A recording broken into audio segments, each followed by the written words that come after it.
about it. Thank you, Alchai, for starting the recording. Yes, please be aware that we recorded for the use within the network to share the knowledge and the discussion that we are going to have here today. I would like to give, first of all, a word to Judith to start and welcome us, because this webinar is an effort of Nieleni, ECA, and Gradina Moldovi both. So Judith, on behalf of the facilitation committee, please. Good morning, everybody. I'm really happy to open what is the first in a series of webinars that are being put together by the different members of the Nieleni ECA movement. Nieleni, as you know, is the food sovereignty movement and is organized in a self-organized way. We also interface in a very important way with the institutions, especially with FAO in our region, who are supporting many of the initiatives, particularly in Eastern Europe and Central Asia and the Balkans. Now, this webinar aims to raise the level of awareness of communities and consumers about their food systems, because unless we build sustainable local food systems, the future looks increasingly dark, because there are more and more disruptions to the global food chain, and sustainable, local, healthy foods are the key to the way forward in our perception. We also want to see diversified local food systems that include production, consumption, but also local processing, which is a key historical thing that the peoples in our regions have always done. We would also like to emphasize how important it is to build systems that equate to a local one-stop shop, but that are locally owned by the producers and the consumers together.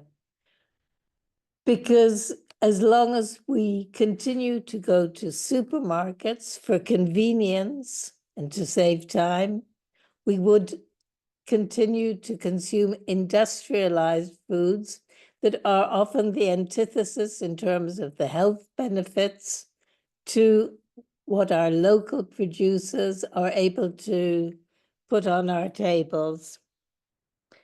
I would also like to emphasize the incredible importance of local seeds, peasant seeds, and local breeds of animals, because these are the breeds that resist the climates that we live in, that are changing, and that also bring us the greatest health benefits, because the local soil biome is so closely connected to the human biome.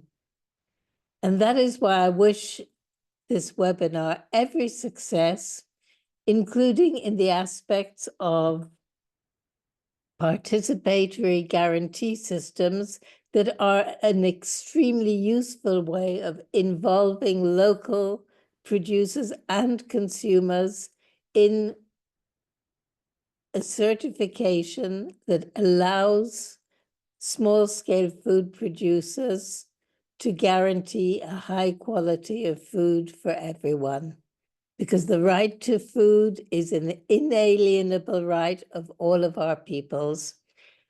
Thank you very much, and thank you for inviting me. Thank you. Thank you very much, Judith. Yes, this is exactly that. I think I liked a lot that you touched and pronounced, the right to food, because we all have this right, both either we are consumers or producers whoever we are, we have this right. And I would like to give a bit of context to this meeting, where this concept and where this idea was born, how it was born, so that we can have a even more productive discussion, and where actually it is going. So where it started and where it is going. Basically, Gradina Moldovi, where I am currently active, is an NGO that consists of consumers and small-scale producers, and it started because we were searching for healthy food, diverse food, for seeds that we can preserve as food gardeners. So maybe we're not professional farmers, but we also have food gardens where we want to grow something for ourselves, for our families, for pleasure, and also for diversifying our diet. And where do we get seeds? Where do we get traditional seeds, local seeds, those that we can preserve, so which are not hybrids, but are real varieties?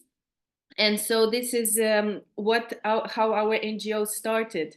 Of course, the work that we do is to support others like us and small farmers who actually can help us achieve our goal and satisfy our needs and promote this agroecological system.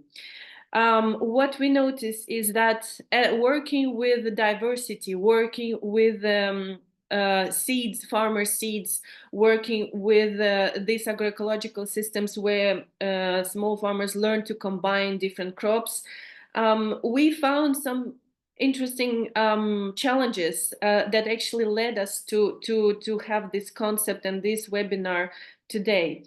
First of all, seeds, quality of seeds. We know that there is a conventional system. There is now a lot of advancement in legislation trying to facilitate access to market for farmer seeds, make it easier in terms of bureaucracy, in terms of cost and procedures. But what we notice is that the small-scale farms, and this is reflected in the concept that actually they have a bit of everything. So they're not specialized exclusively on seeds and specific species. Yes, they can prefer certain ones, but they have seeds, they have vegetables. We work mostly with vegetables, but I know we have here farmers, Maxime, they work with other products. It's not a problem because diversified farming system includes many things, not just vegetables, but also fruits, also animals, different type of animals, and so on. And this is the richness of diversified farming system. And what we notice is that how do we actually guarantee the quality? And here I enter into the core of today's meeting, which are instruments. So what are the instruments that actually are useful for small-scale farmers and help us as consumers to get this diversity of foods? We started thinking from organic certification. Well, organic certification is a great instrument that helped to provide a certain guarantee and quality, and actually also increased and helped lots of farmers in Europe. But in Eastern Europe and in Central Asia, what we see is that organic certification is not so simple. Well, first of all, it has costs. Second, it has a bureaucratic component, very, very strong one. Third thing, it's not in every country, at least in Moldova, for example, we don't have extension services that help farmers to become organic. As simple as that. And at strategic level, we have our state, and of course, we aim to achieve this 10% that is in our strategy for rural development, 10% of organic certification, I think by 2030, if I'm not mistaken, or 2036. How we are going to achieve that if we don't even have PhD coordinators for organic agriculture extension services? So How is it possible? And also another very, very important component is third-party certification. Organic certification is third-party, and well, as a consumer, I have no connection to this third-party certification, how it is done, how it is checked, and so on. So all these elements actually are not really helping small farmers. Yes, they are a bit complicated.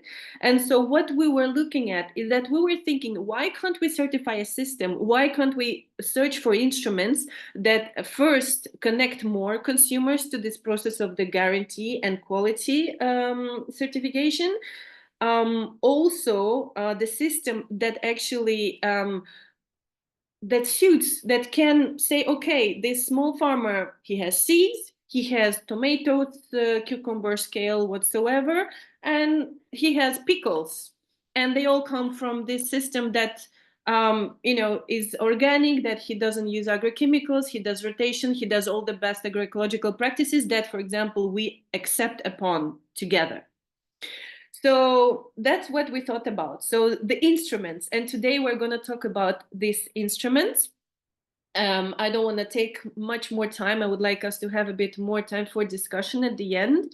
But I would like to say that next week I will be participating in the session at the Global Family Farming Sowing Rights Global Policy Instruments, and I think it would be great to have this reflection together to continue it further, to see how actually different instruments can combine and help us to develop something that is useful, simple, and yes, and farmers friendly, of course, farmers friendly and engaging for consumers. So this is an intention for today meeting. I hope we will have a nice and productive discussion at the end.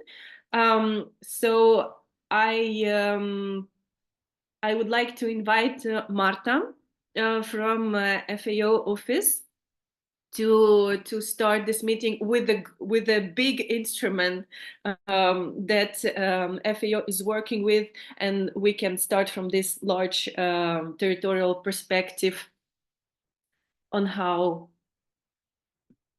to advance. Thank you.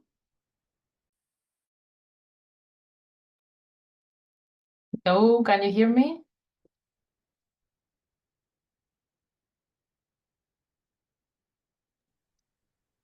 We do. Okay. Yes, yes. Okay. Thank you, Anya. I'm not sharing my screen. I hope you can all see the screen. Marta, we can see the screen, but if it is possible, if you make it full screen, like in the slide mode, if you can, everybody can see and read the pages better. I did it, but no, if apparently you cannot see it. Yeah, as I do. If you go on the bottom right-hand side, there's a slideshow. I did, but I'm not sure why it's not happening. you cannot see my screen. I'm sorry. No problem. We still can see it. Don't worry, you can continue. It's a pity good. because No. Yeah.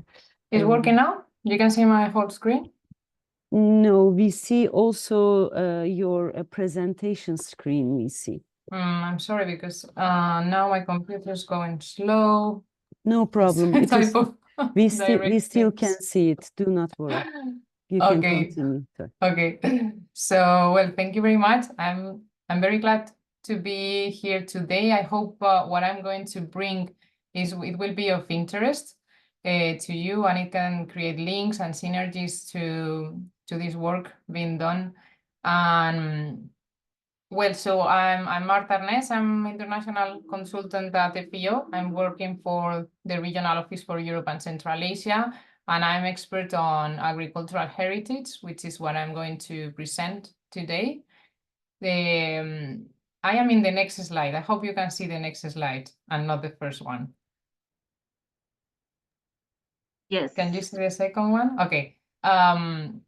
So what is this that I'm going to present? The GIAS. GIAS is Globally Important Agricultural Heritage Systems, and is the name given to agroecosystems that are managed by local communities in an integrated way, in such a way that they manage to have high biodiversity, high traditional knowledge and practices embedded on the culture of the territory and the culture of the community, and being capable of providing food and livelihood security to the local communities. So this is the name that has been given to a program that has been recognized by FAO. And I am now in the third slide. Can you see the GIA selection criteria? Yes. Sorry for, for this, because it's been a little bit slow, like just to be sure that you're in the same page as I am.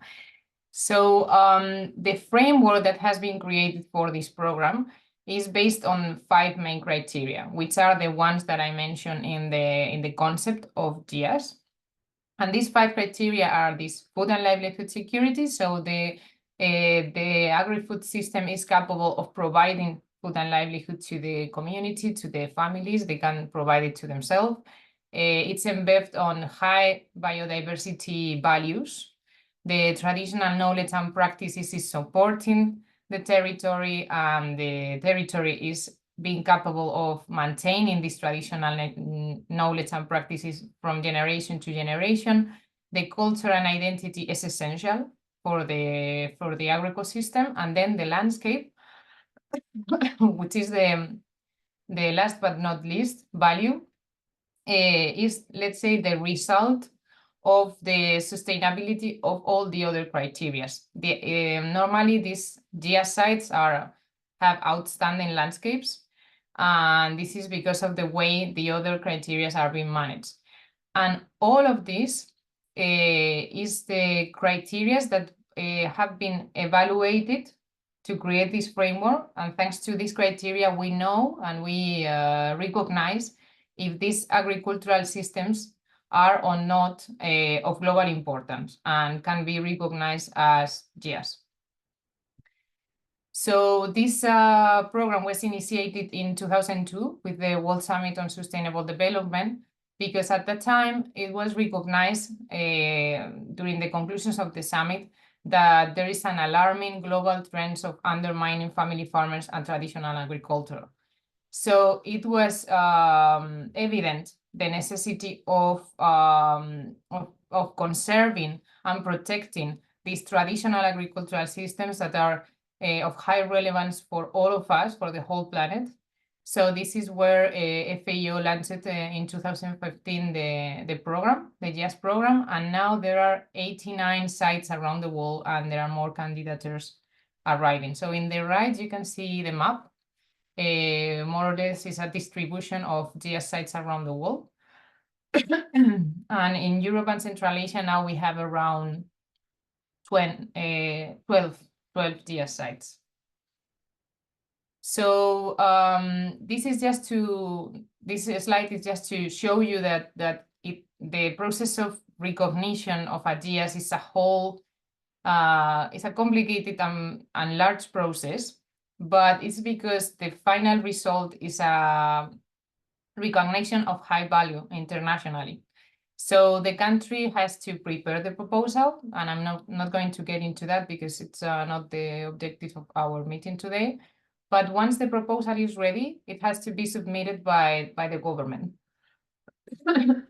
So the government has to be involved from the beginning on the preparation, on the submission of the proposal. So it means that this is an interesting aspect of the program, because it has to involve all stakeholders, but government has to be there, because there's no way that a proposal can be submitted to FAO if it doesn't go through the government. So the government has to revise the proposal.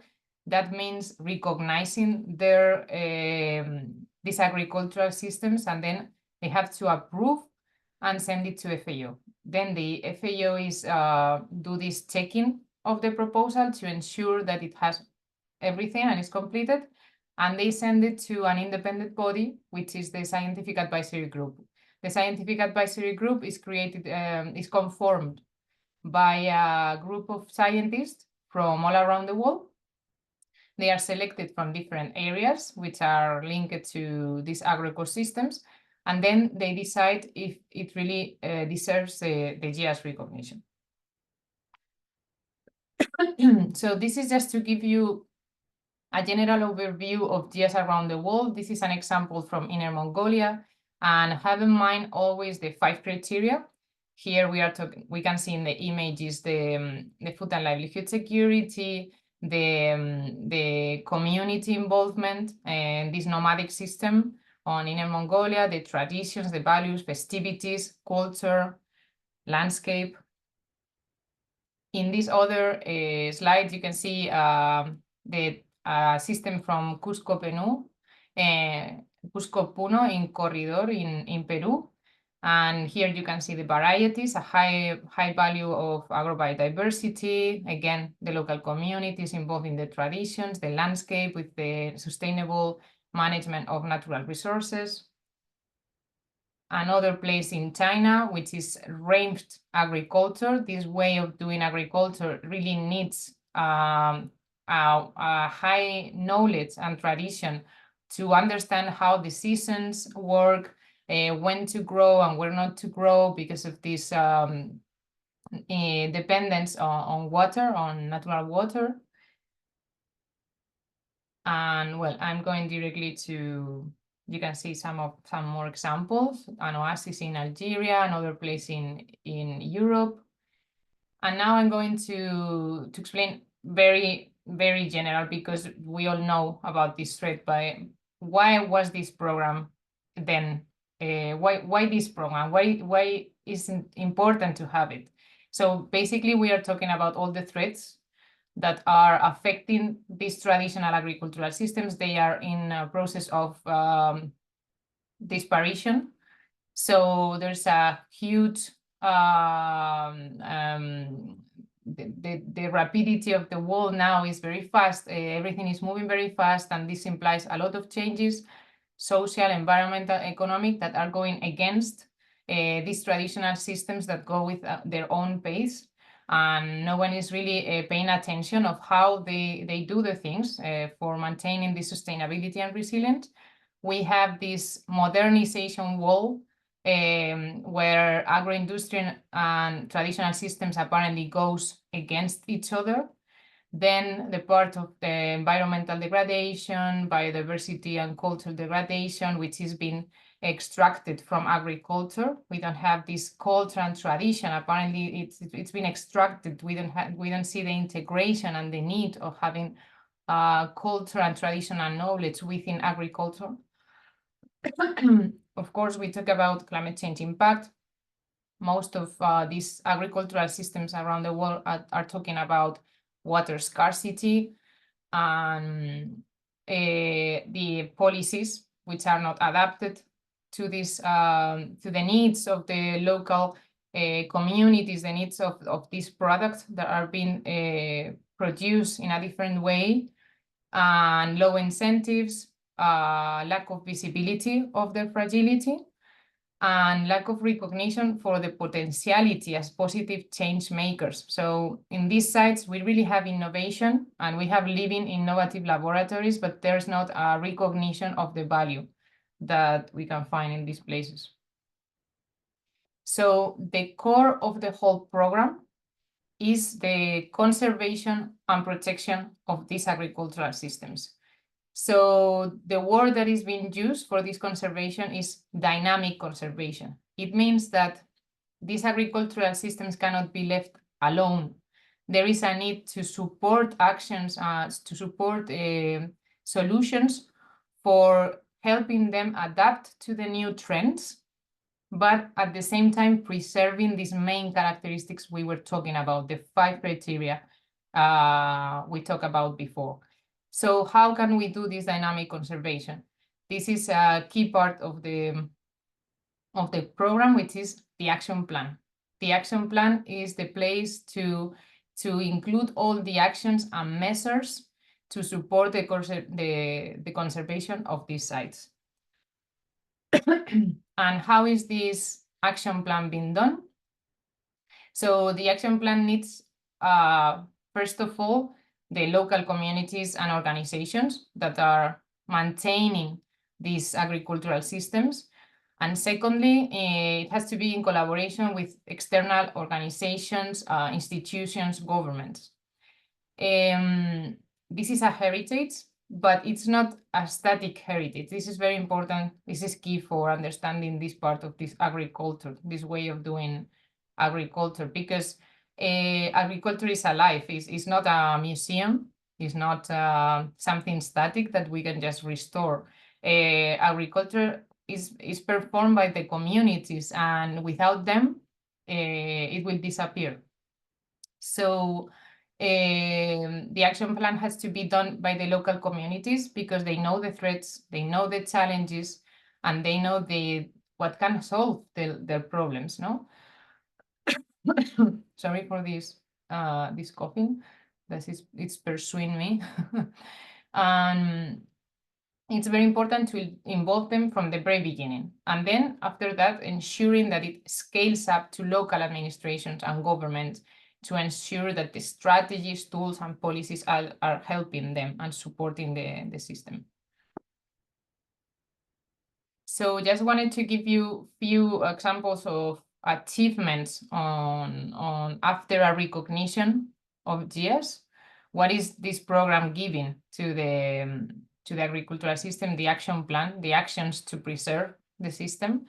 So our colleagues from FAO in charge of the GS program, they published this publication, which is 20 years of GS program, and they collected examples from all around the world.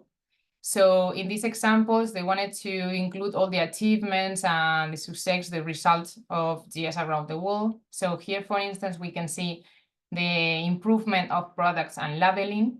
There is this part on the program that normally you cannot use the label of GS recognition for adding value to a product.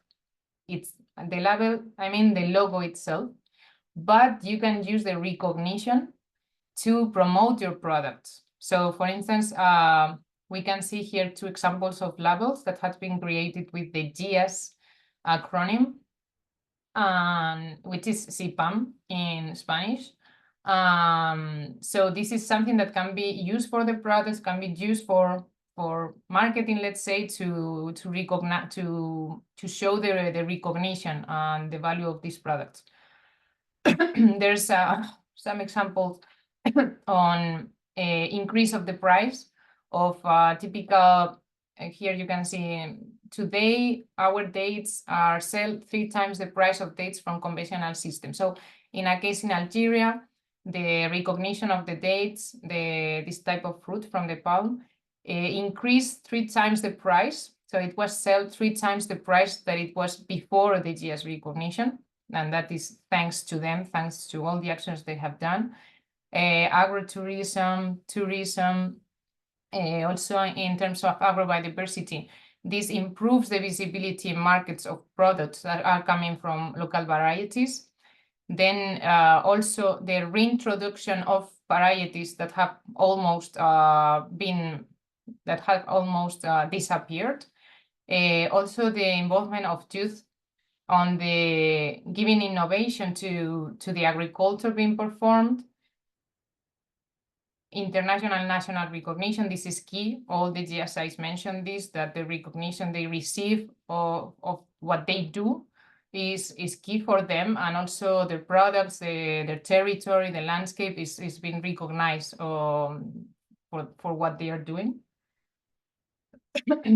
Restoration of degraded agricultural areas, trainings, education on the importance of the sustainable agricultural practices, improvement of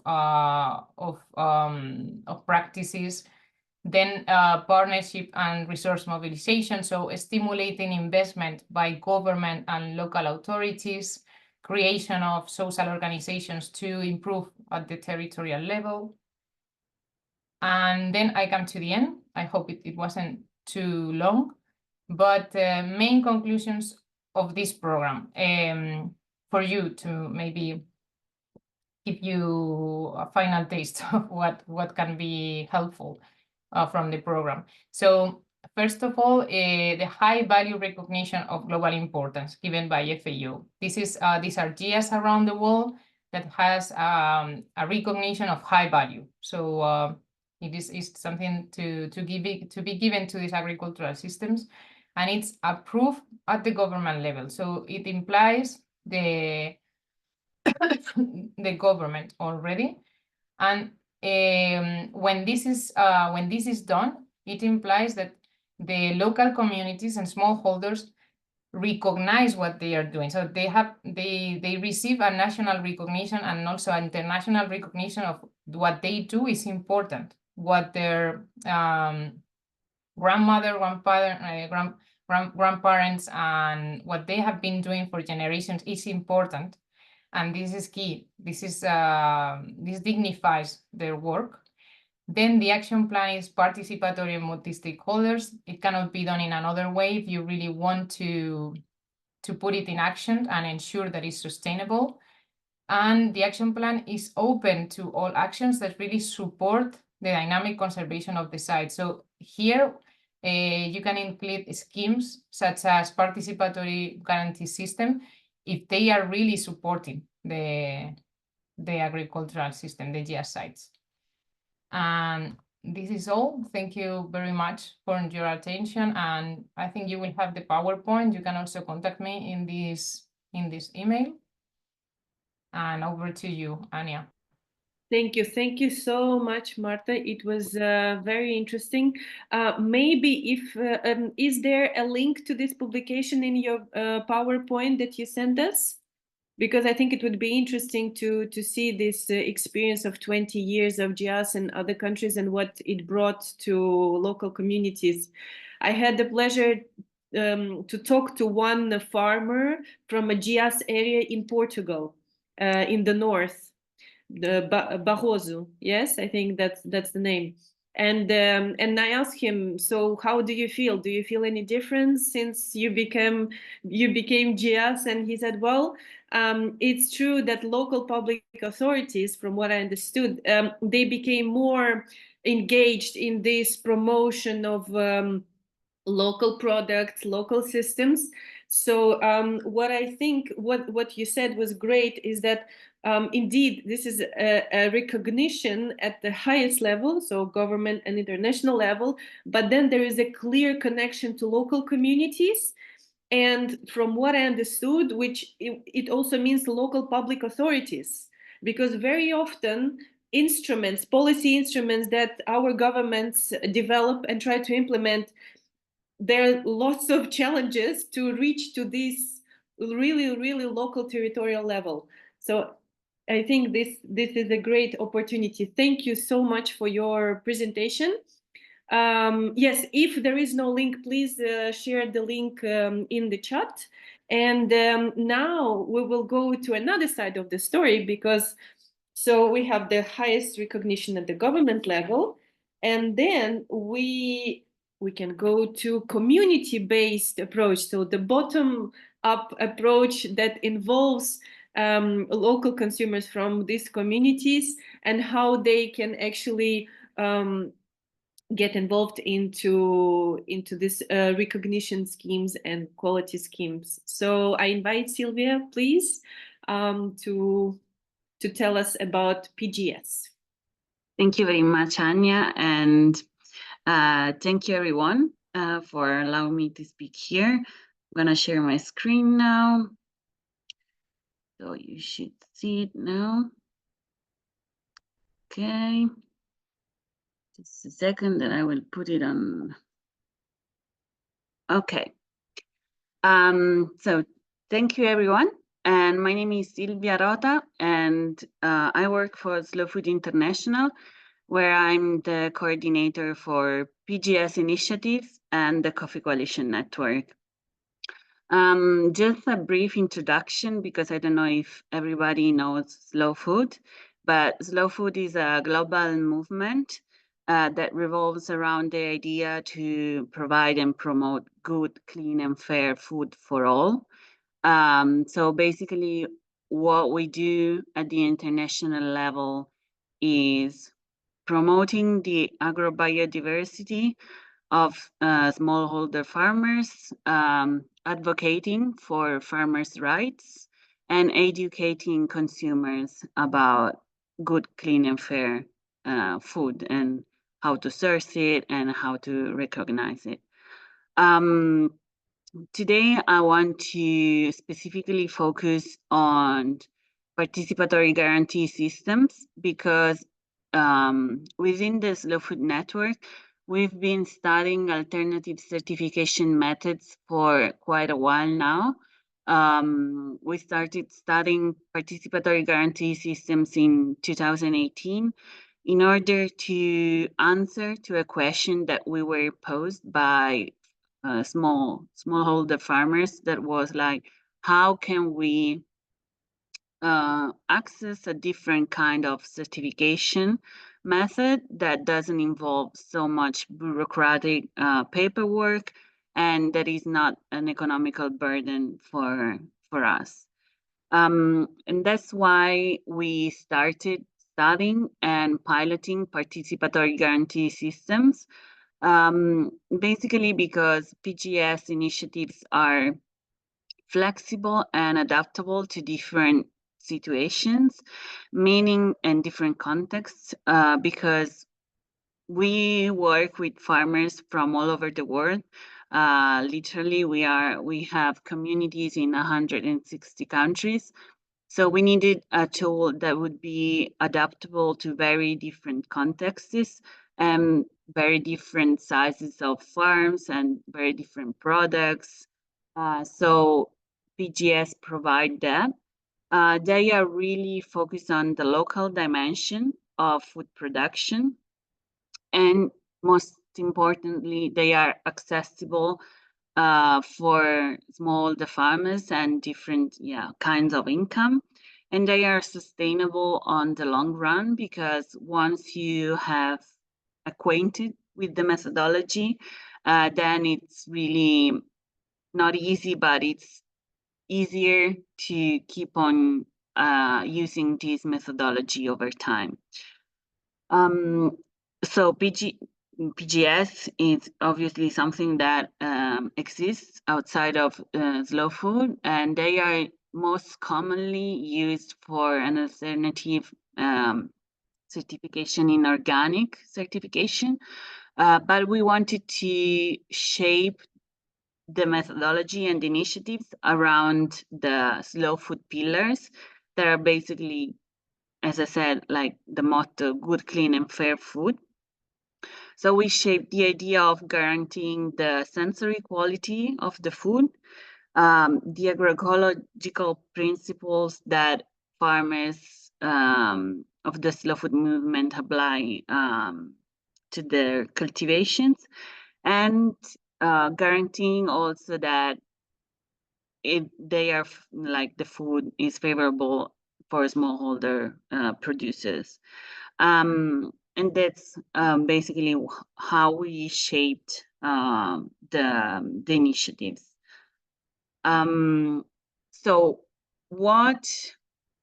this is more or less how PGS works in general, and how it was codified by IFOM, which is the International Federation of Organic Movements.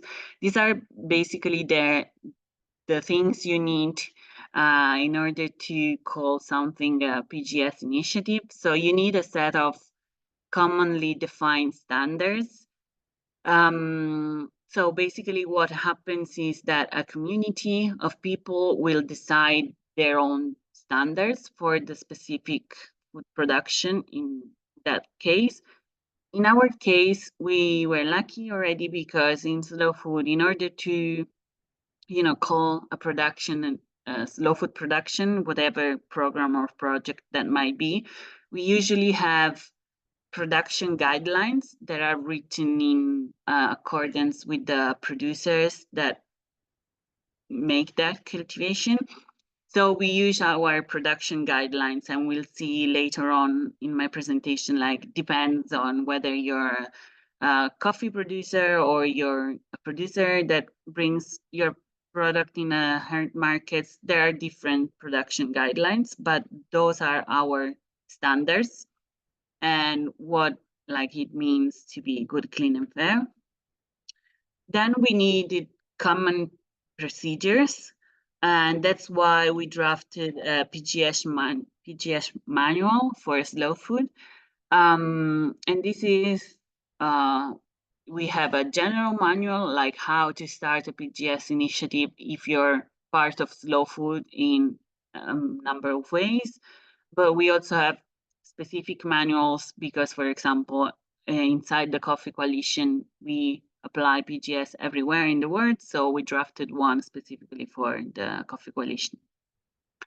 Then each community needs to define their consequences for non-compliance, meaning that it's not us that we decide what happens as a slow food decide what happens if some producers are not following the commonly defined standards, but the community will decide like what happens if somebody doesn't follow the rules, basically. Then what you need is a coordinating body. So what we have at the local level are called slow food communities. Inside this community that revolves around a specific objective, they will appoint a coordinating body, which is called the ethical committee, which is basically a group of people that can change every year, that decides a little bit how and manages the PGS initiative at the local level. So they are basically the group that decides where the field visits will be, who is part of the initiative and receives, the report, and we talk with them mainly, and they manage the PGS initiative at the local level. And then in the end, the last thing is a common logo. So in our case, we have different sets of logos. All of them are, of course, slow food logos. But for example, in the Coffee Coalition area one, the hard markets have another one, but they are have the common slow food logo. So as I already mentioned, the ethical committee, I will go a little bit more in depth on how is local PGS initiative working as of now. So we have this group that is called the ethical committee that is managing the guarantee system, meaning that they will appoint the people that will go on field visits to visit the producers. The ethical committee, this is important to stress, are people from different backgrounds. So it can be producers, but it has to be also consumers. They can be member of the NGOs, local cooperatives, like different stakeholders, because this is like the basic principle of participatory guarantee system. It has to include a number of different stakeholders in order to be participating, of course. So the ethical committee will appoint the guarantee group or groups, depending how big the community is. For example, we have like places where we have maybe 10 producers or places where we have maybe 500 producers. In that case, of course, in order to make the lives easier, there can be many people participating in field visits in order not to give a lot of burden in terms of time to just one guarantee group. So this guarantee group basically will go and visit a producer where they live or where they have their production. In order for this group to have an understanding of what the producer does, and in order to facilitate the work of the guarantee group, we started drafting different checklists that are based on the production guidelines. So basically what happens is that, for example, in the Coffee Coalition or in the earth markets, there are specific production guidelines for different products. And based on those guidelines, we will draft a checklist for each kind of production.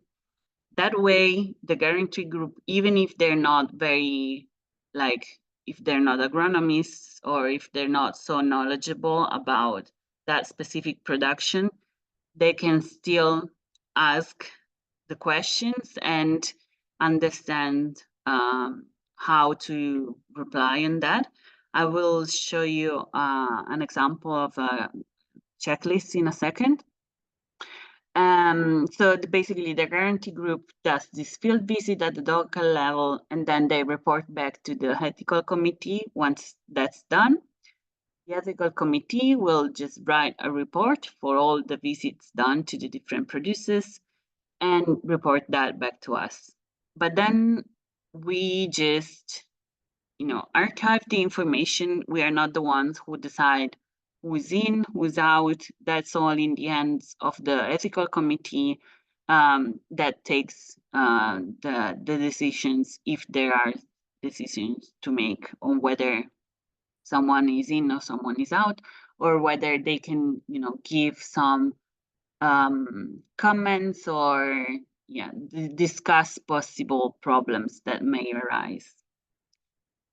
To give you a little bit of examples where we started applying PGS initiatives. So we started with the first pilot projects after a year of studying this methodology together with IFAM. We started with the pilot projects in 2019 with the Slow Foods Persidia project, which is one of the most well-known projects done by Slow Food.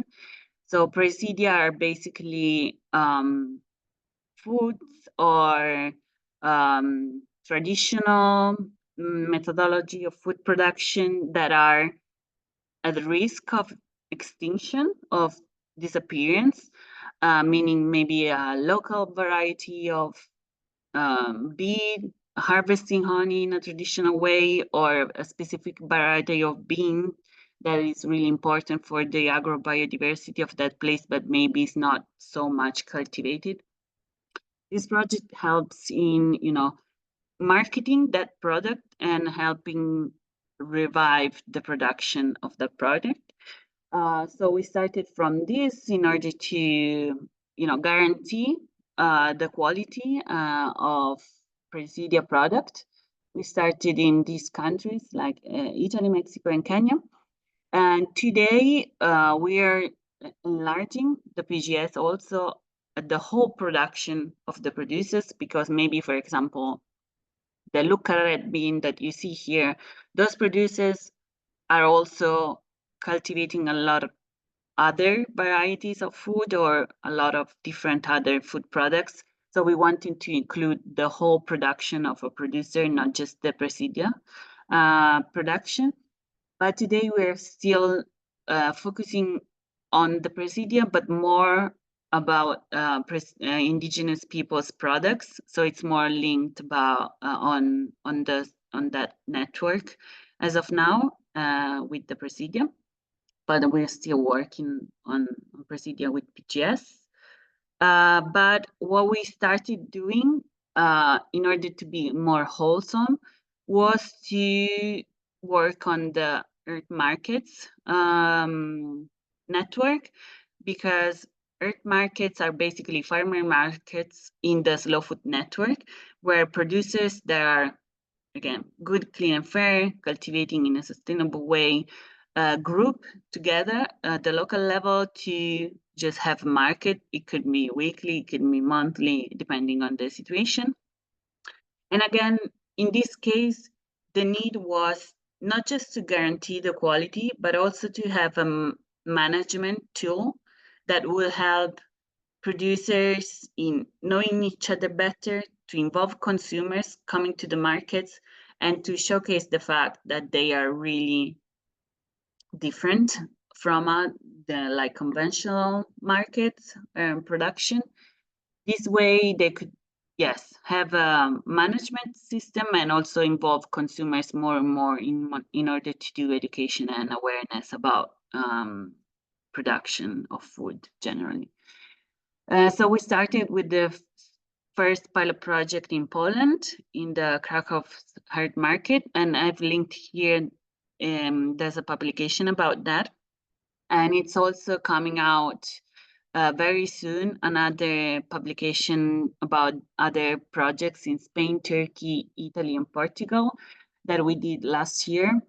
So all of these markets, especially the latter ones, are right now using PGS initiatives to include the consumers in the certification system and to manage the market in a more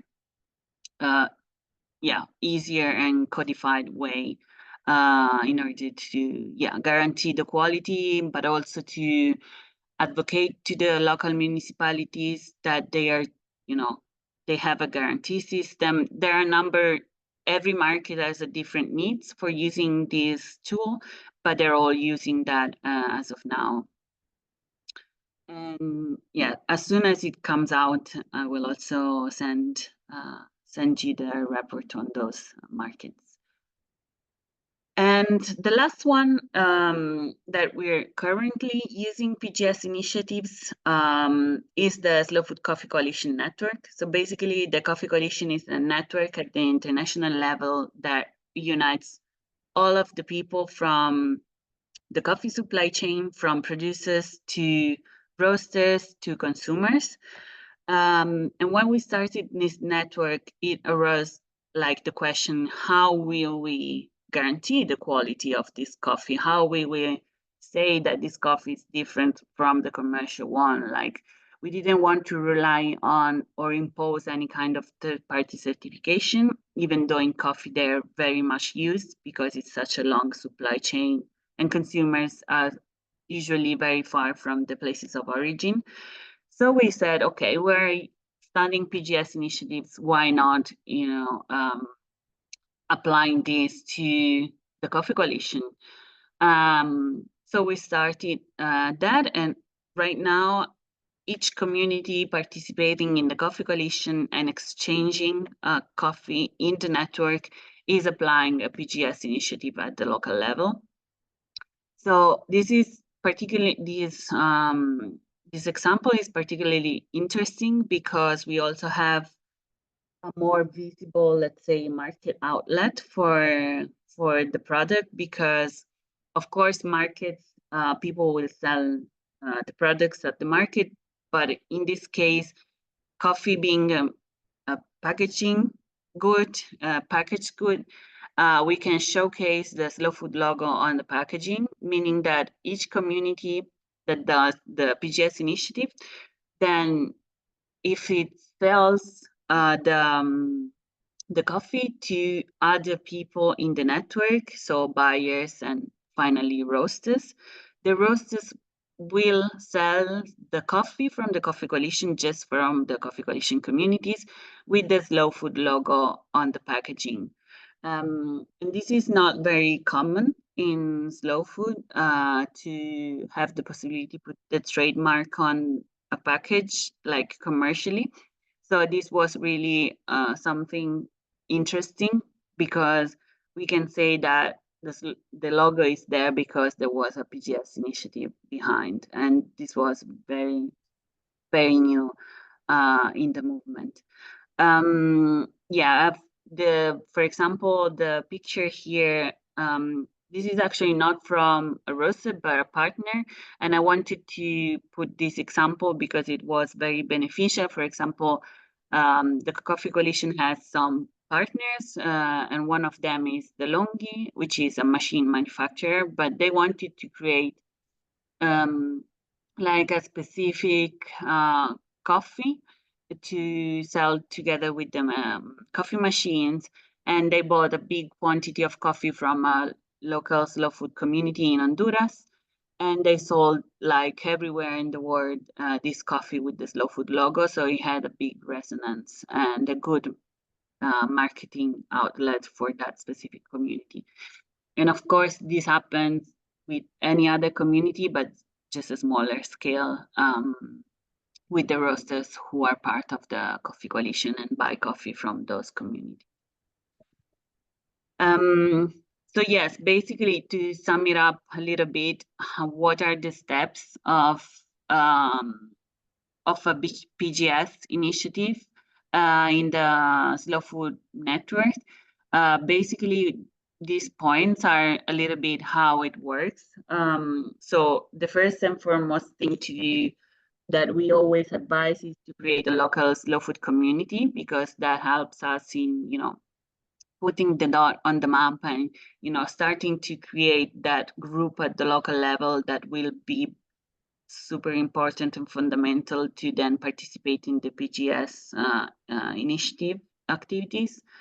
Then we provide the PGS training for free to all the communities that want to participate. So we do that part from here, or we send our people at the local level that are part of Slow Food and that are trained on PGS. We will try to send them to communities as much as we can. Then what happens is that the Slow Food community, so the group of people who are part of the community, starts reading and the materials, which are basically the one I mentioned at the beginning. So the PGS manual and the production guidelines, depending what is it that we want to guarantee. And they sign like a PGS pledge. And this is important because this way we are sure that the producers and the ethical committee want to start a PGS initiative, and they are committed to have that role. So then the ethical committee is appointed, and they decide who are the producers that will be visited that year. Ideally, all of the producers being part of the PGS initiative, and the guarantee group will then organize to go on field visits with the checklist to the producers. And this is really interesting because really the feedback is always that field visits are a way for people to be together, first of all, and also very much learning opportunities for all the people involved. Because what happens is sometimes farmers are isolated or they're really busy in their lives, so they don't have that many possibilities to have people over or to showcase what they do on the ground, literally. And for consumers or other people, there's not so many possibilities to see where your food is grown and to learn about specific aspects, because sometimes there are really specific aspects about a specific production that you didn't know about. So these are really learning opportunity, but also very nice convivial moments, because at some point maybe you share a meal or you're together. And this is really the nicer aspects of all this. Then what happens is that we get a report of how is it going, like if they need our help on anything, or if there are some problems to resolve. But then apart from that, after the field visits, the path is finished, and basically that means that they, let's say, have the certification for the year, and then the year after, depending on where their harvest is or where the season starts, they will do it. They will do it again. So this is in a nutshell, a little bit how it works. And of course, I'm available for question and doubts. I also wanted to share here, there is an example for the checklist for the coffee production, but I don't want to be too long. So maybe we can share it. You will have the presentation, or we can share it later. Thank you very much. Thank you so much, Silvia. That was great. And yes, the checklist, I think it's definitely interesting. I saw there is a hyperlink, so we can have a look later. But from what I saw, It's so simple questions about how farmers manage weeds, how they fertilize, some social aspects also of their production system, which is really nice, which reflects this systemic approach to how they do agriculture. What I liked a lot as a biologist, just to make a little link, is that, you know, in ecology, biology, we talk about extinction of wild species of animals and plants. And here, when you also talked about Presidia project in slow food, it's extinction of some crops or of some foods, local foods that we're used to. And I loved it. And I think one of the probably big challenges and big interesting points is to connect this so this food that might get extinct to the ecosystems that actually gave birth to these foods and these crops. So I think this is a beautiful moment. And one important thing that you mentioned is the logo. Yes. So from what I understood, GIAS cannot be used as a logo, but if we combine it with a slow food community project, then and PGS, then there is this possibility to have a logo, which is very important, because this is a way of confirming that it's part of this beautiful initiative. Thank you very much, Silvia. And now we go to our last presentation before questions and answers. So now we will have Zhildi Shamirova from Kyrgyzstan to actually tell us how PGS works for them, because they already did that. They also developed their guidelines, their methodology, and let's see how does it work? Is it working? What are the strong points? Where are maybe some weak points? And yes, how we do how we go further. So, Zhildis, I'm gonna share your... Да, спасибо большое, Аня. Добрый день всем. Очень приятно присутствовать на таком вебинаре, поделиться опытом своим. Меня зовут Джилдис. Я представляю общественный фонд Агентства инициатив развития и являюсь координатором сети ДК-Мурас. Это сеть хранителей семян ДК-Мурас. Ну, прежде чем рассказать про PGS и ДК-Мурас, позвольте вот поделиться, чем занимается наша организация, так как ДК-Мурас является одной из инициатив этого агентства. Общественный фонд Агентства инициатив развития – это неправительственная организация, созданная в 2011 году. Миссия организации – внесение вклада в достижение социальной гармонии и благополучия посредством поддержки местных инициатив. Работаем в области агроэкологии, продовольственной безопасности, биоразнообразия. В основном работаем с женщинами-фермерами. ДК-Мурас, сеть хранителей, вот одной из инициатив Агентства инициатив развития является проект ДК-Мурас. Далее создана была сеть хранителей семян ДК-Мурас. ДК-Мурас – это неправительственная тоже организация. Образовалась в 2015 году. Целью сети является возрождение, сохранение, также распространение семян местных сортов овощей. В основном мы работаем с овощами. 98% состоит из женщин. Семена производятся на уровне домохозяйств, то есть это небольшие участки, то есть приусадебные участки фермеров, где они живут.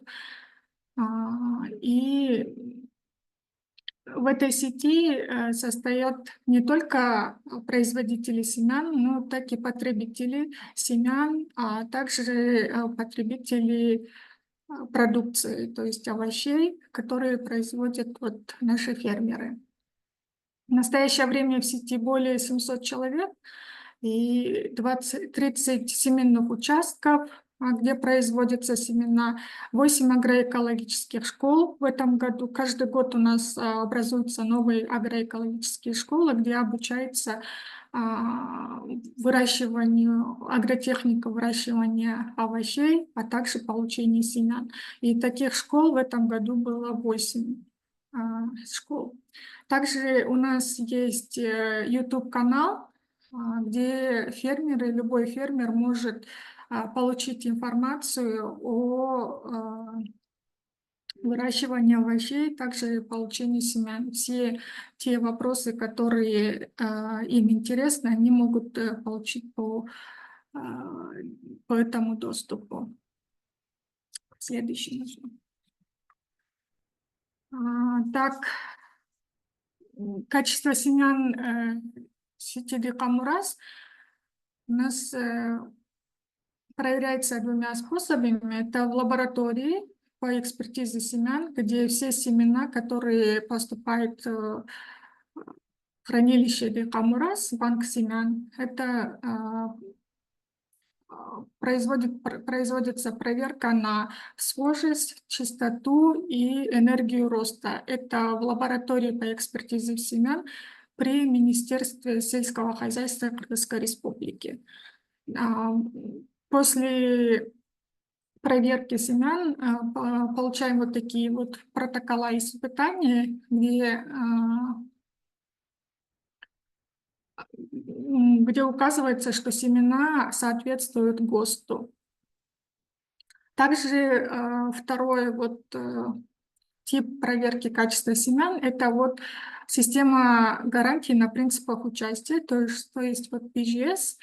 Мы работаем по этой системе уже с 2021 года. В 2020 году мы разработали руководство по проверке по PGS, обучили фермеров и начали работу в этом направлении по проверке по системе PGS. Следующий нужно.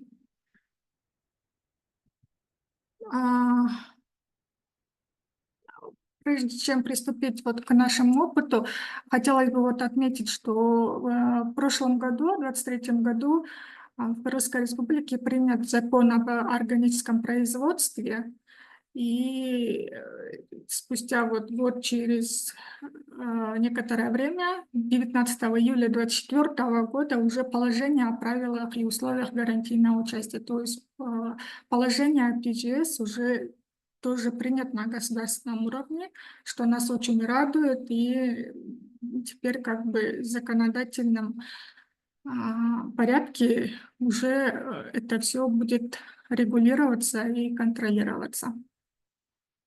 Наш опыт, как я уже сказала, с 2021 года, и у нас сейчас я вот слушала Сильвия, та же система, следующая можно? Та же система, которая пользуется Slow Food, я думаю, это потому что это все на основе IFOA. У нас тоже руководство разработано на принципах участия IFOA Organic International. И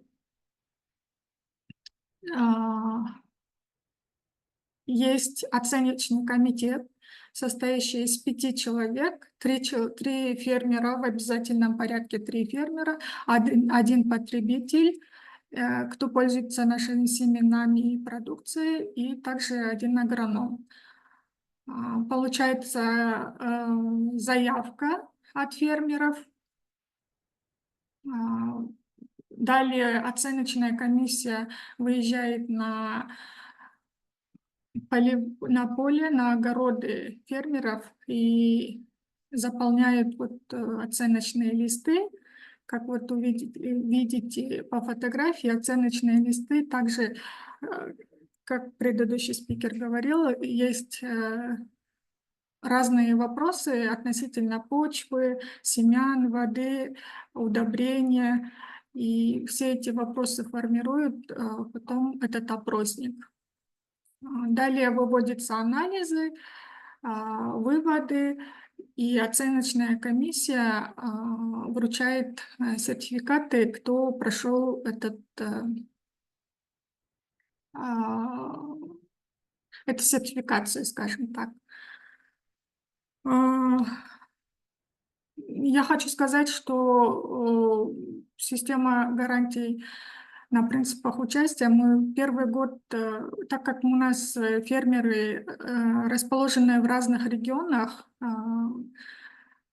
первый год мы выезжали, то есть наши фермеры выезжали с одного региона на другой, чтобы оценочная комиссия, чтобы проверить участки фермеров.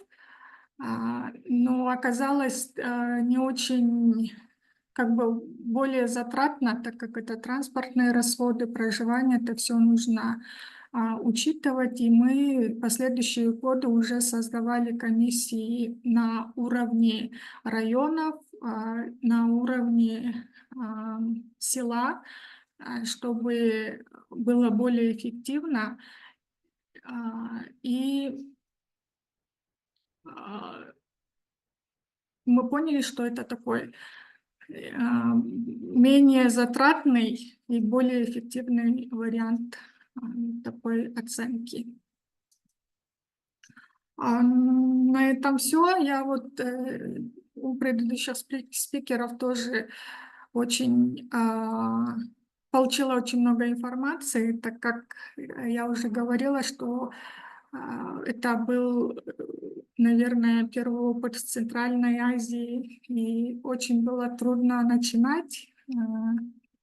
Мы спрашивали у других организаций, узнавали опыт европейских стран, и таким образом как бы сами создали почти все с нуля, и поэтому нам нужно еще очень много учиться и как бы создавать такую систему в Кыргызстане. Но учитывая то, что на законодательном уровне уже как бы признают эту систему и разработали положение, я думаю, будет уже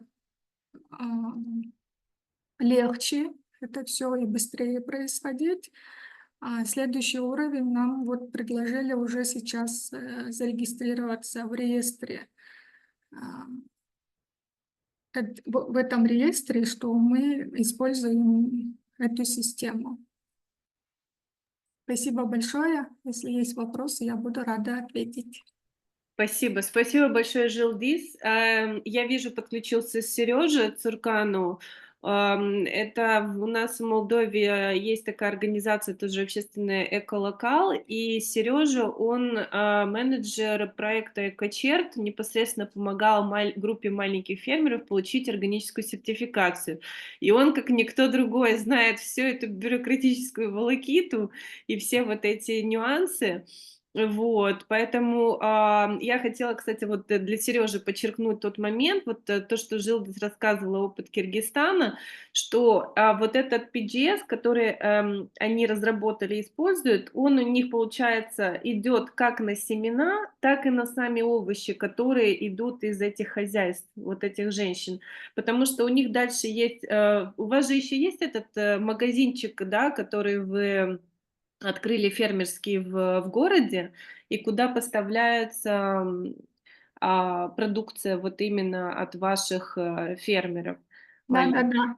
Да, это вот тоже действительно напомнили. У нас одна из инициатив, агентства инициатив развития, это вот магазин, фермерский магазин «Сибет», где поставляется вот продукция, произведенная продукция именно нашей сети ДК «Мурас». Основная часть, наверное, 70% продукции состоит из наших нашей продукции. И там как раз уже разработался marketplace, и сейчас одним из пунктов оценки качества тоже есть такой значочек, что есть PGS-сертификат. Супер, отлично. Спасибо большое, Жилдис.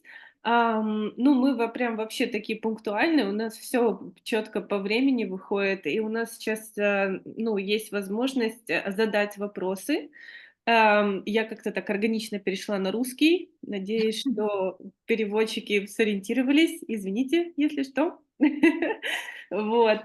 Да, и сейчас есть возможность задать вопросы, обсудить. Я хочу передать слово модератору этой части Анне, поблагодарить за то, потому что Анна, на самом деле, она не просто модерирует эту часть, она органично участвует вообще в этой идее, в формировании этого вебинара, который сегодня произошел, вот, потому что эта встреча — это коллективные усилия на самом деле, и мне очень приятно, что вот у нас у всех это получается, и я передаю слово тебе, вот, чтобы уже посмотреть, как и что мы можем обсудить для дальнейшего плана действий. Okay, thank you, Anya. I will switch to English. Yes, this was very interesting. The presentations were very rich in the information, very interesting. I would give first the opportunity for the participants to ask questions. So I checked the chat. We do not have any, but if you have any question to the presenters, just raise your hand. Okay, I see Gordana. Yes, so the floor is yours. Thank you. Hi, everybody. I joined you maybe 20 minutes later because of some faculty celebration, and maybe I wasn't. I didn't hear from the beginning everything, but what I want to ask you for help. We are now in process in Bosnia and Herzegovina of adopting two-entity law of organic production, harmonization with new EU directives. And because we still are not member of EU, I ask in ministry, is there any possibility to give prepare amendment on PGS? And they ask me, yes. If it is passed, we will see, we will ask harmonization office and so and so and so. But in fact, it would be very important for our producers to organize for them some training or teaching or somehow information about PGS system. And if you could help me, maybe Kyrgyzstan is the last case, how to prepare the amendments for our law. So we need really, because civil servants in ministry, in Department for Organic Agriculture, they are not so familiar with PGS. Or GSI. So I trying with foundation to present all the things, but we are not so visible. If we could have help from abroad, from international organization, from slow food, because there is very good convenience slow food in Trebinje in Bosnia and Herzegovina, and a few presidia and test of arc of taste products. Maybe that could be more visible and helpful for us. Thank you.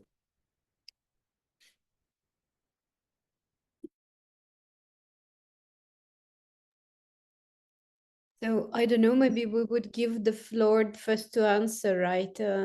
Medina, would you wish to answer or to make the question? about this Kyrgyzstan. I don't know to what extent you are familiar with this, the policy, how it was. Maybe I'm sorry. It's not a question. I believe it will be a comment. Just wanted to get your advice since this PGS policy thing is coming up now.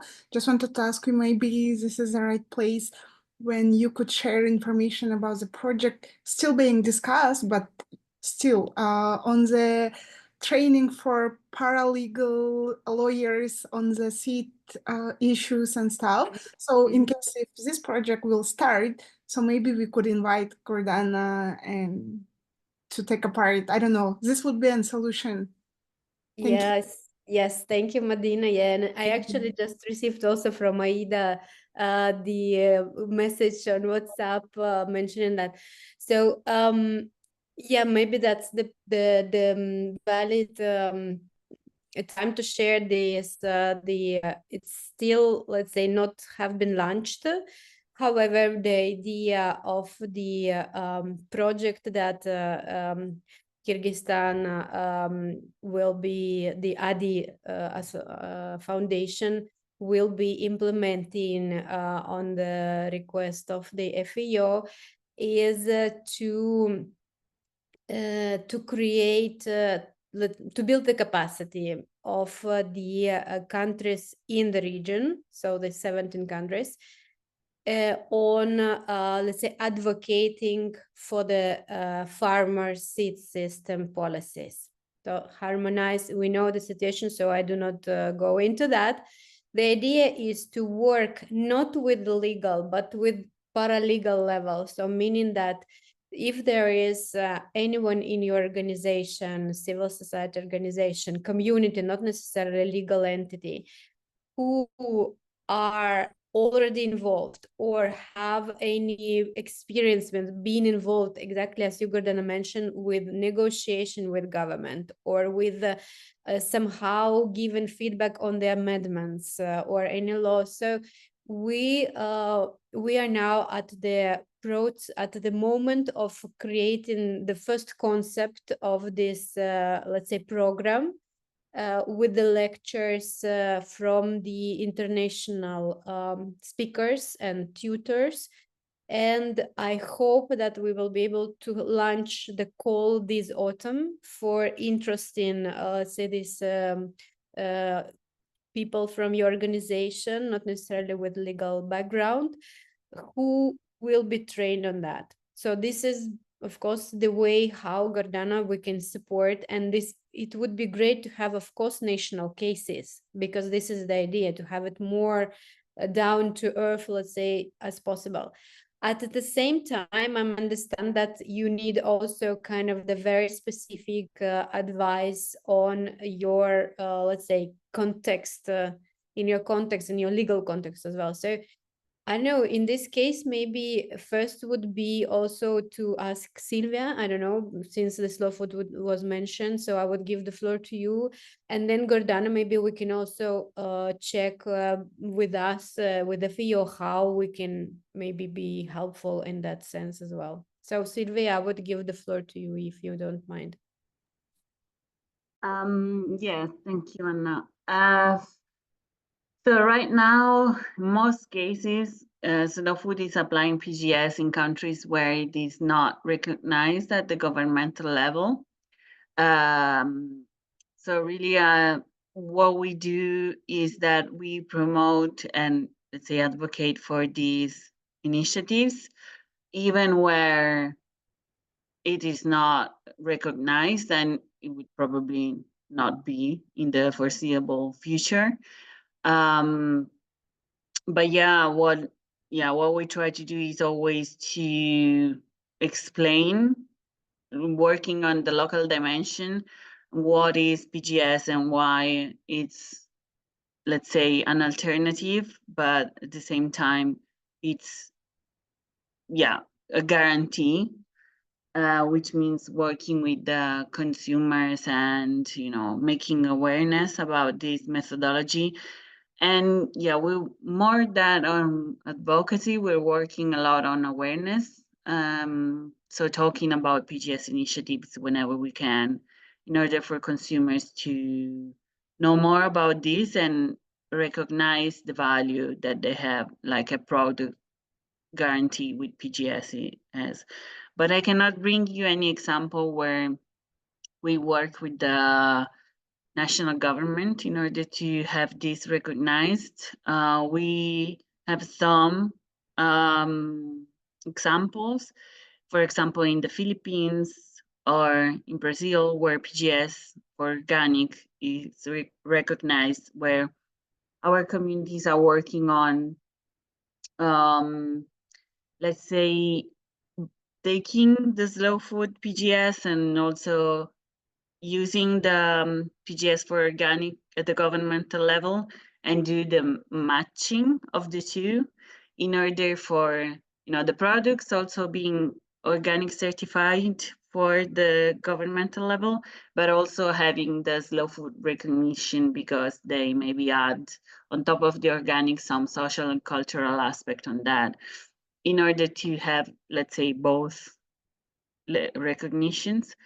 But yeah, of course, the work we do is more focused at the local level at the moment. Thank you, Silvia. So we will continue, Gordana, right, on discussing the possibilities on that.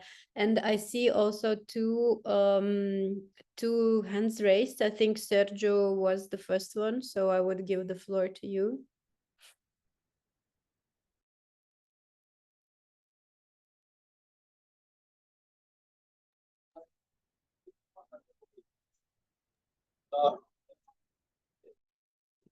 We didn't hear you yet, but I see you are not talking yet, so.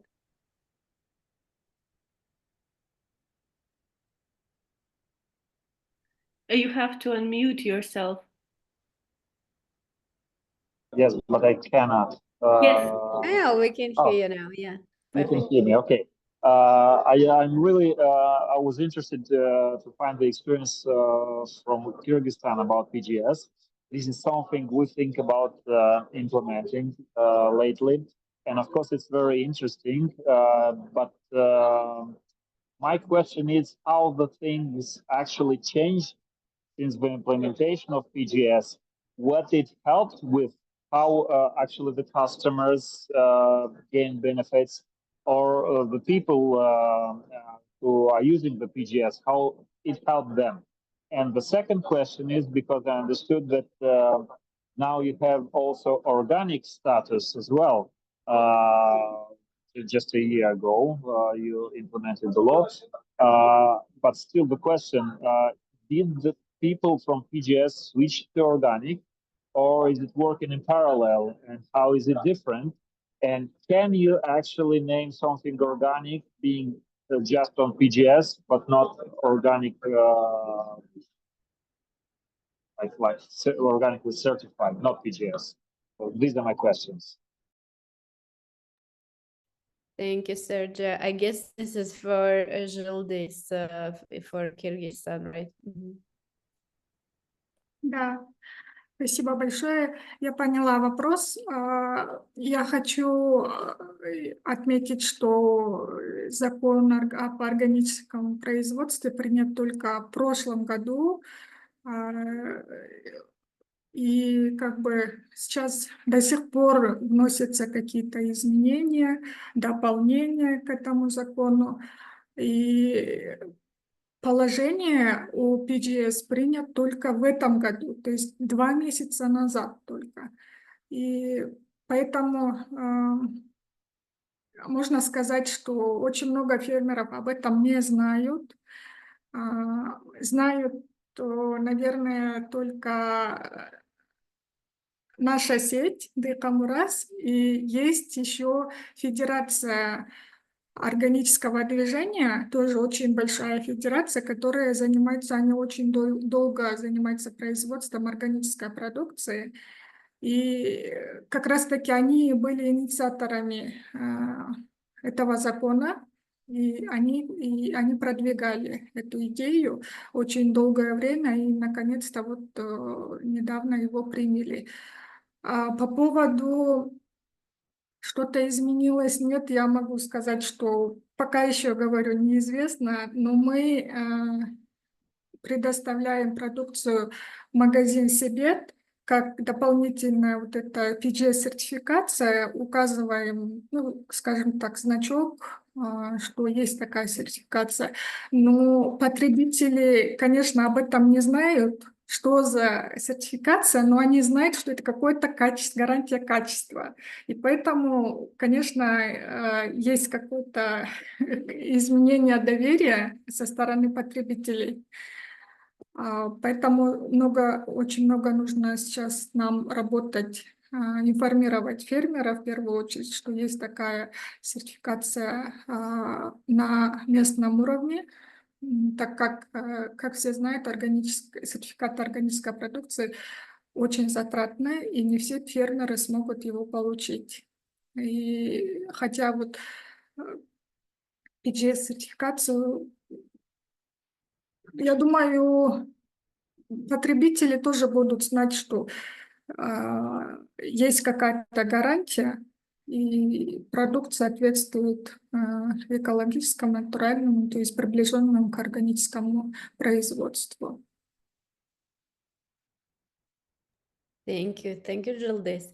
So we will be watching the example of the insightful example of Kyrgyzstan on both the PGS and the organic legislation PGS. I think that I would give the floor now to Wim for the question or remarks. Yeah. Well, I have a little bit remarks and also a question. And following of the last questions, I just want to make the remark that at the end, we are talking about something on a local level. So in my experience with the organic labels and all these things, I have been having an organic label before as a farmer. A label is for if you go to the big market, where you sell to customers who don't see you. So if you take that in mind, I think with PGS, we want to have something, a tool, where we can connect again with our customers directly. Because for me now, I'm breeding chickens, I sell eggs. I don't work with the PGS, but I work with the system where customers can visit the farm, and my label and my trust for the customers is that they can see what I'm doing. So I don't need a label because my direct customers see what I'm selling, how I'm working. They can make remarks. I can change maybe my working due to the so. And then towards to the where we start the discussion about the recognition, I think that is one of the most dangerous things for the moment in this PGS system. I think we really need to think good, and that's also my question, how we want the recognition, how we want maybe that governments take or recognize our PGS system, because before you know, you make a sort of regulation, just like the organic label. Yeah. Organic was also started with some farmers who wanted to farm in another way, and then it was a label, and then the label was took away from us by the governments. It's now the European government who decides what's organic or not. It's no longer the farmers. So I think that's also a remark and a question, how we can make that difference, and how can we ask for recognition but have the liberty that it's a label or a system where we put farmers and customers together. Yeah, and that maybe in what region there will be an all other set of demands to the farmer. Maybe here in Flanders, then in Herzegovina, I don't know what, maybe you want something else there than here.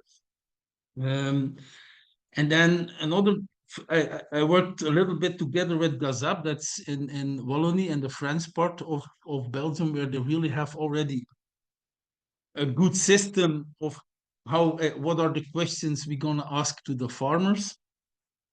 But I see there's always a big workload. So my question is, how can we keep the PGS system simple when the customer or a group of customers together with some other farmers go to a farm for a visit? How do you keep it simple? Because before you know, just like with the organic label, you have 20 pages of questions, and then the visit becomes just an interrogation. So how you tackle these two, for me, important questions, and how we get recognition, but we are still free, and how we keep the workload on the system low. Oh, thank you, Wim, for raising this. I think I've seen everyone nodding, so I guess this is a very thought-provoking comments. I don't know who would wish to start reflecting on this. Maybe I could comment great. on that if you want. So yeah, one of the challenges of recognition is that the one you mentioned, the fact that once it's codified, then it's not really, you don't have that much space to apply to the local context, which is a problem. But I mean, the recognition has pros and cons. So yes, you get, the recognition at the national level, so people will start knowing PGS more and giving value to that. But at the same time, everybody will have to follow the same rules, and then you cannot really apply that to the context and the local dimension. And the threat is that it's gonna do the same path as the organic did. So that's one thing. And about the fact that visits have to be easy, this is another thing to keep in mind when when starting a PGS initiative, is the fact that one very important thing that we always stress is for people that go on field visits to be a little bit prepared beforehand. This doesn't mean that they have to have a degree in agronomy or anything, but at least to read the papers and the checklist before they go on field visits. Of course, having somebody that knows that crop or that breed or that type of cultivation or whatever that is helpful in the group. But the most important thing is for people, either they are consumers or other farmers or other people, to read the checklist in advance. This is what we always tell them, because that way the visits are shorter, because people already know what they're gonna ask generally. So you don't have to go back and forth with the checklist all the time. You can just have a conversation, and then the checklist helps you answer the things you've heard from the producer. And then you can already solve some doubts. For example, if you don't know a word or if you don't know a specific agricultural practice, maybe you can ask that in advance to the group, to the ethical committee or whatever. That helps speeding up the process and making the producer feel it's not like an interrogation, but it's more like a dialogue, because that way you don't have to look at the checklist all the time, and you can just have a conversation, and then maybe after you finish, you can fill the checklist with the information you gathered during the conversation. These are usually what we advise to the group because we've seen that this really makes the process easier. Yeah, thank you, Silvia. And if Gildis, yes, Да, I see. можно я тоже? Да, я хочу тоже поделиться опытом. Действительно, как Сильвия сказала, сейчас вот я вспоминаю, что первый год, когда мы вышли на инспектирование, Это было на одного фермера 1,5 часа мы тратили. Первые 2 фермера мы опрашивали 1,5 часа. Это было очень, не знаю, столько времени затрудненно. И фермеры нервничали, и комиссия нервничала. Один и тот же вопрос оказывался, что задает разные члены комиссии. В общем, было очень трудно. А потом, это я уже первого опросника, как его, время засекала, а потом со временем мы как раз в этот первый день 5 человек должны были посетить, а третий человек уже меньше времени, и вот где-то на 6-м человеке мы спустились до получаса. То есть, а следующие уже посещения, как вот Сильвия сказала, я уже рекомендовала всем членам комиссии, тем людям, к которым мы едем, отправляли уже заранее вопросы, руководство, чтобы они ознакомились, чтобы они знали, на какие вопросы будут отвечать, чтобы комиссия знала, как вообще задавать вопросы. И таким образом мы спустили время опросника до получаса. Я вначале тоже думала, очень много вопросов, потому что у нас этих вложений только 6 приложений, которые нужно, да, там, я как уже говорила, там было разные и по почве, и по воде. С одной стороны, сократить тоже не получится, потому что нужно это все спросить, чтобы получить достоверную информацию и гарантировать какое-то качество. Тем более это мы все делаем для семян, а это еще большая ответственность, я думаю. И таким образом вот, а потом мы следующий год уже придумали такое. Если у нас 5 человек выходят на экспедицию, мы просто вот эти приложения каждому человеку отдельно они берут свою часть, то есть только одно приложение, да, все 5 они не держат, не заполняют, только одно приложение, и в ходе беседы каждый получает свой ответ и фиксирует в этом опроснике. То есть время значительно сокращается, и уже как бы легче получается. Это вот с опытом так приходит. Thank you, Gildes, for sharing. And if I may also just a quick reflection on your Wim's remarks. Maybe this is my professional deformation, but I would really say that we need a diversity of instruments too that kind of give the quality, guarantee the quality. So we've heard today this GIAS, this is international. There is also the nationally recognized, by the way, the sites, and they can be, let's say, tailored to one context and one, let's say, I don't know, one target, one objective, right? Then we've heard about the slow food and PGS, which can be both for a very, very like international value chain, which is the coffee, but at the same time to a very, very local Presidia projects. And here we have, like in Kyrgyzstan, a different example. So this is first, it just gives us the spectrum of opportunities, and I think that there should be all available. So in this case, in each particular community, in each particular case of the product, the most appropriate can be chosen. Should it be organic in this way, because they have maybe from Kyrgyzstan, this product is imported to the European Union. In this case, they might consider investing in organic, right?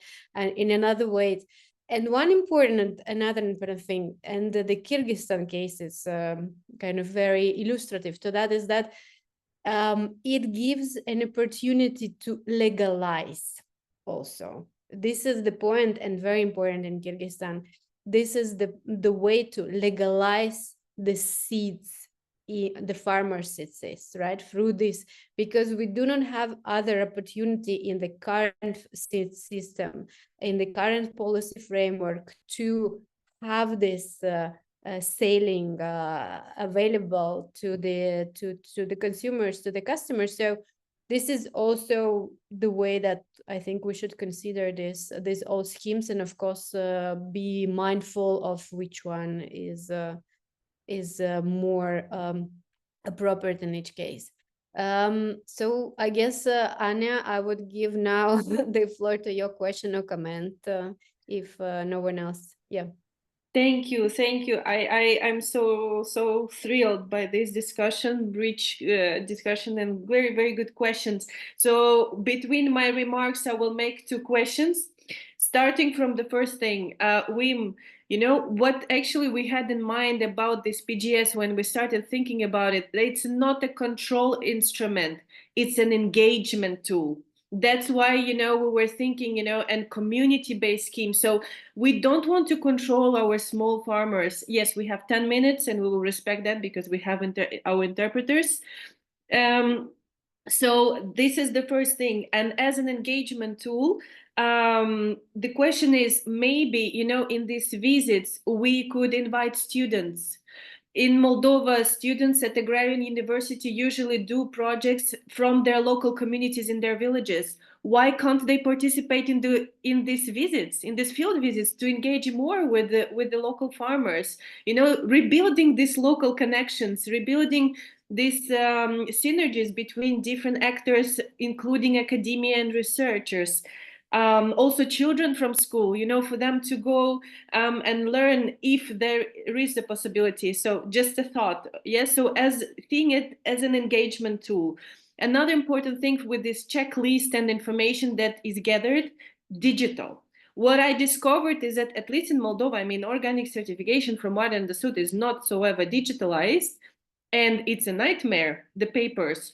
So, and Sylvia, please correct me if I'm wrong, but I remember that you said that you digitalized part of the data collection from these visits. I think this is great, because if we have this digital, it makes our life super easy, and we can share this information. We can actually study it if there is a willingness to do research that will help to promote and develop that. So quick question here to Gildis when I finish.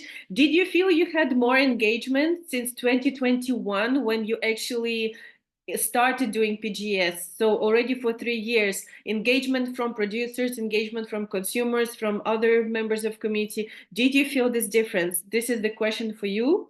And another thing is that, yes, about connecting instruments, like Anna said, you have different instruments. And if Marta is still with us, I would ask her, does she think we can actually make PGS a mandatory part of GIAS? Can we do that? Can we say that GIAS is a great, you know, instrument, you know, for territorial development, but we need community active engagement in this development, because without their involvement, it's not going to work for sure. So can we think of a way of making it mandatory? So I think that's it. Thank you. Thank you, Anna. So I would first give the floor to Gildis, right, for the question. Да, спасибо. Со стороны фермеров я могу сказать, что да, действительно, они, наверное, стали более, как сказать, дисциплинированные, что ли. Они знают, что обязательно, если они подали заявку, что у них будет эта комиссия, и они должны пройти эту сертификацию.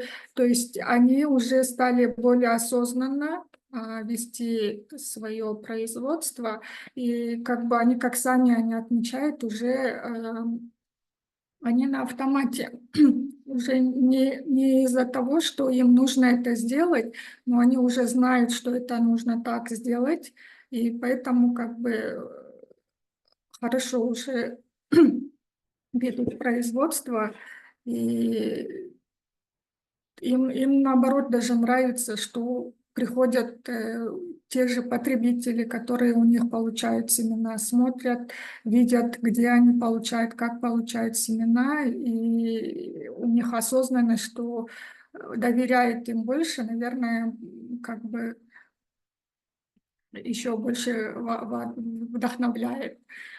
Насчет потребителей, вот я не могу сказать точно, потому что, так как я уже отмечала, у нас PGS в основном на семена. Вот мы хотим со следующего года уже перейти на овощи, которые производят вот фермеры, попробовать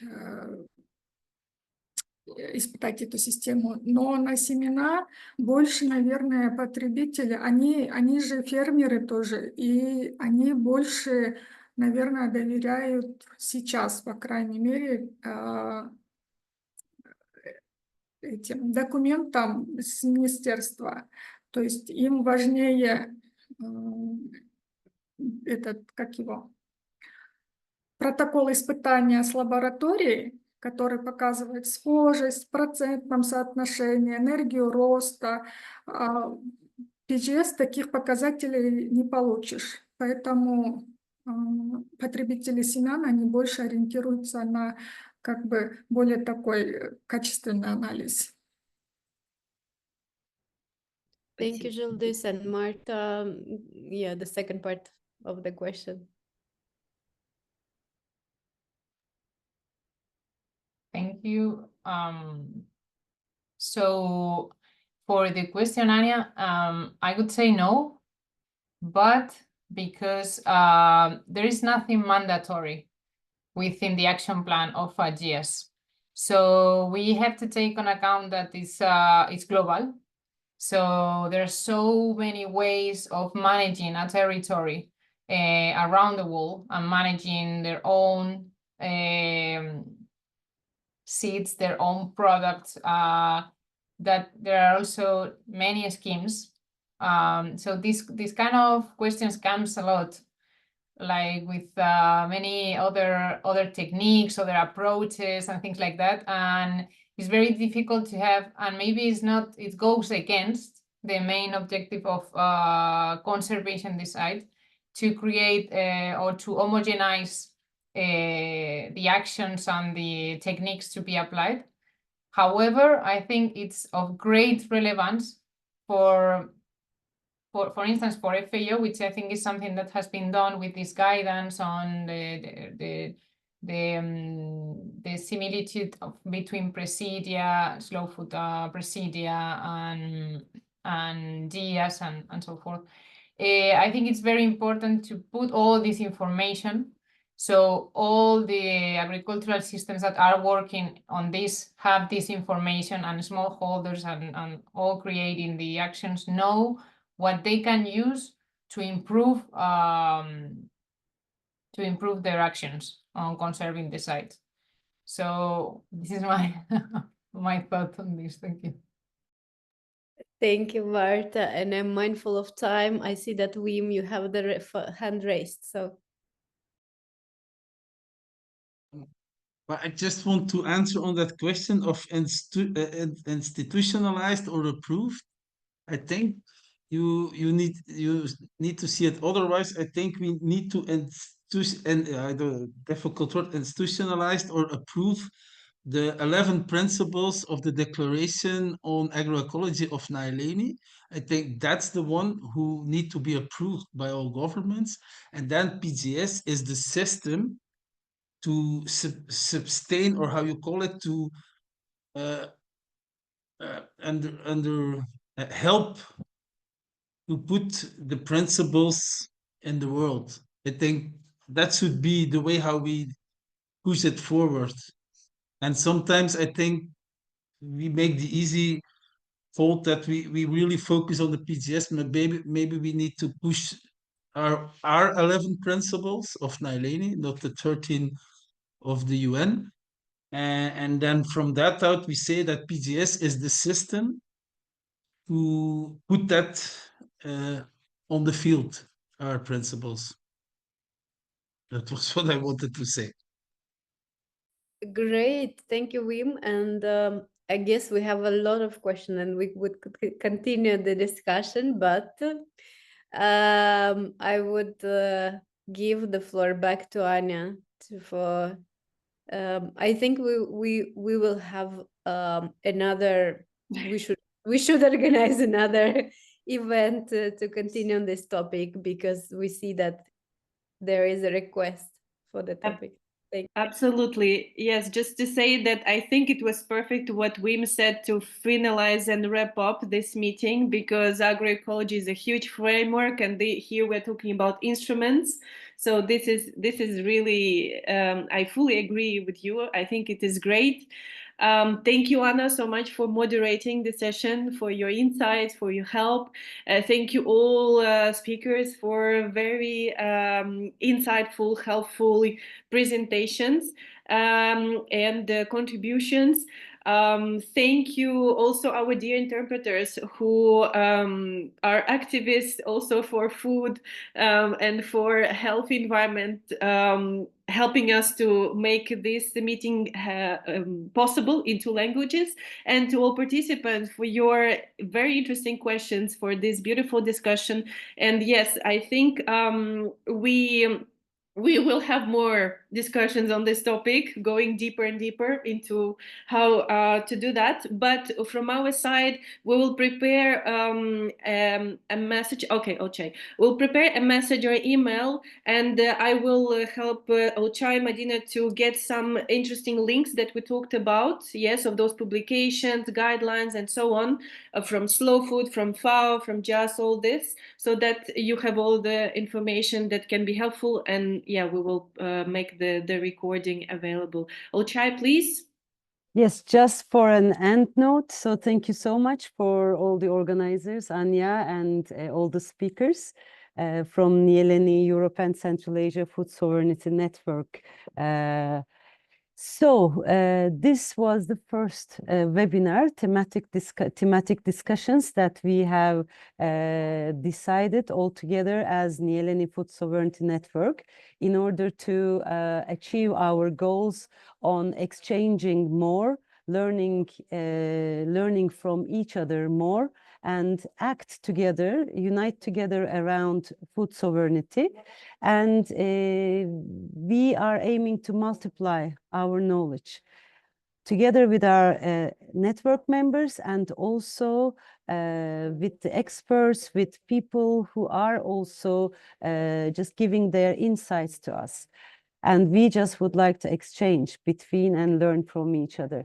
So this was the first one, and we are organizing more webinars. Please just stay with us, continue following us from our Facebook account, from our web page. Maybe Madina, if you put on the chat our web page, website, and also the Facebook, please continue following us, and there will be more very interesting topics around food sovereignty, from seeds to markets, pastoralism to indigenous people's rights, so everything to peasants' rights, everything around food sovereignty. So lovely to see you and hope to see you.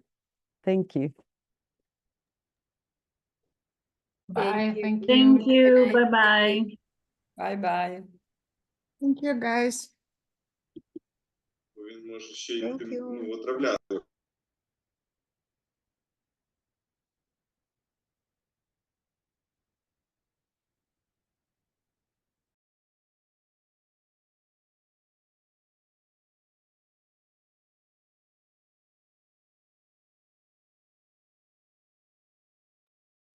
Need to stop the recording.